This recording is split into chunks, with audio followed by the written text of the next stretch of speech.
Hey everybody, welcome to the next video installment here for some tips and tricks in conducting the Rescue Diver course. I want to have a little bit of a look at accommodating e-learners versus accommodating book learners for you. Just some tips and tricks there on how to keep engagement level high between those two groups.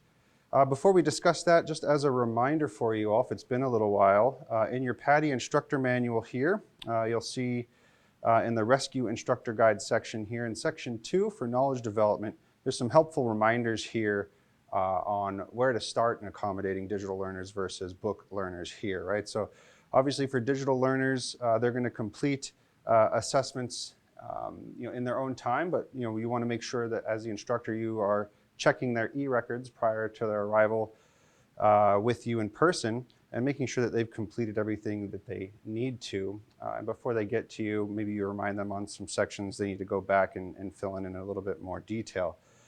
Then when they do get to you, you're going to start them off with the quick review. All right? And so since they are digital learners and doing most of the knowledge development in their own time, some ways you can keep engagement level high with this group are possibly looking at a virtual meet and greet ahead of time using a meeting platform, a digital meeting platform software of some kind. You can also start WhatsApp groups between them so they can have a direct line to you, their instructor, for any questions they may have, or if you want to give them any logistical information or study tips or reminders based on their progress. And those tend to work really well. Now, when they get to you, like we said, you want to start with that quick review. You can also pair that with an opportunity for them to kind of get to know the facility that they'll be training at a little bit more. So spending some time with them and touring the shop floor, for example, and looking at different equipments that you might have there, things they may be using on the course, or packages that you have available specifically for the rescue course in your environment that might be useful for them. So some helpful things like ropes or clips, lift bags, all those types of things that they may need for the rescue diver course and beyond. So that's a great spot to do that with them there while they're also getting familiar with the facility. When you're teaching a book course, obviously you'd have more opportunity to do that possibly throughout your knowledge development sections, the teaching sessions that you might be running as part of that course anyway at the shop, right? So just a couple of things here. When we're looking for the quick reviews, there's a couple spots we can find them. Obviously, in the pros site here, if we were to go to the training hub and you filter by the Rescue Diver course, as you see here, you've got all the forms and everything you need for it. But down here in the exams and assessments section, you're going to find the quick review here and some various other answer keys and sheets for you. Now, as a reminder on the quick review, remember this contains both the blank quick review for the student, but also the answer key for you as the instructor. So you don't want to send your students both of these. So if you haven't taught it in a little while, it's always a nice reminder there to split these apart before you give them to your students, right? And this is what you would give to them when they come to you in person.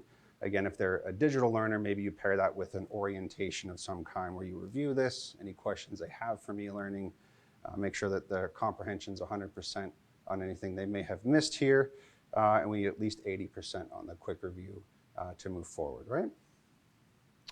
All right, so some other spots you can find the quick reviews on the Classic Pro site. In the Toolbox e-learning, you'll see here there's a link for the quick reviews, and you can find them laid out here for you. Just like that. Other areas that you've got it are going to be in the instructor resources as well for the crew pack course there, right?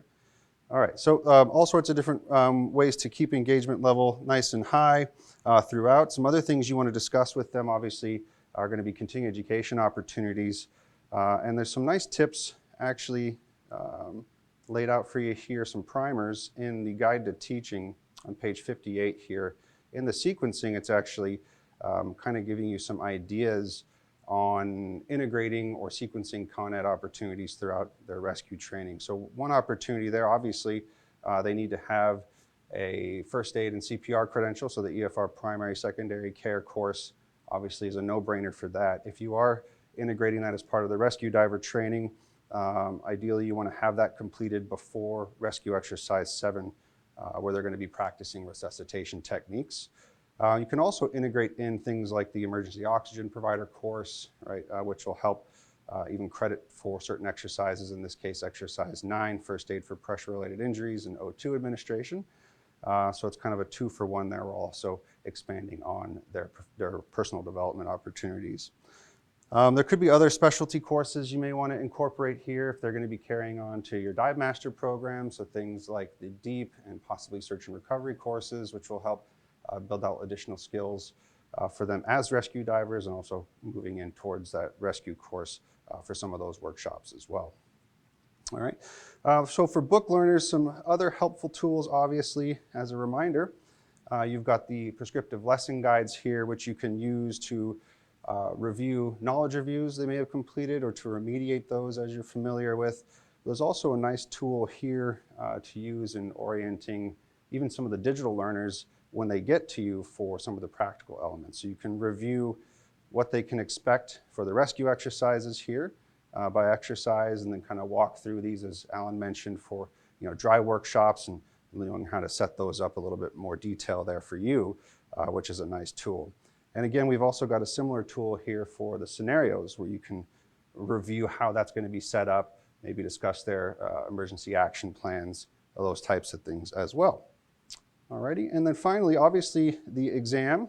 So for the digital learners, this is built into their e-learning product, as you know. So you want to verify that that's been completed. But you also have a copy in your IDC crew packs. And so you see here, there's a digital copy of the rescue diver exams there for you. And again, also in the training hub here under exams and assessments, you've got the exam answer sheets and keys there. And finally, it's also obviously a physical product that you can purchase by contacting your regional training consultant. Just as a reminder about the rescue diver exam options here, so those students who will be using the e-learning option have the exam built into their e-learning product. And this is going to unlock, as you see here on the screen, it's locked once they complete all the requirements within the e-learning product, and they can take the exam that way. For those of you who will have in-person learners, it's best to contact your RTC to make sure that you purchase some physical copies of the rescue diver exam to issue your student divers. But you also have access to digital copies of those exams, but those are really meant for your reference as an instructor if you need to re-emphasize questions or perhaps remediate learners in different ways. So just some nice tips and tricks there for you in terms of looking at the resources we have available to us as instructors and looking at different engagement opportunities for digital and for in-person learners.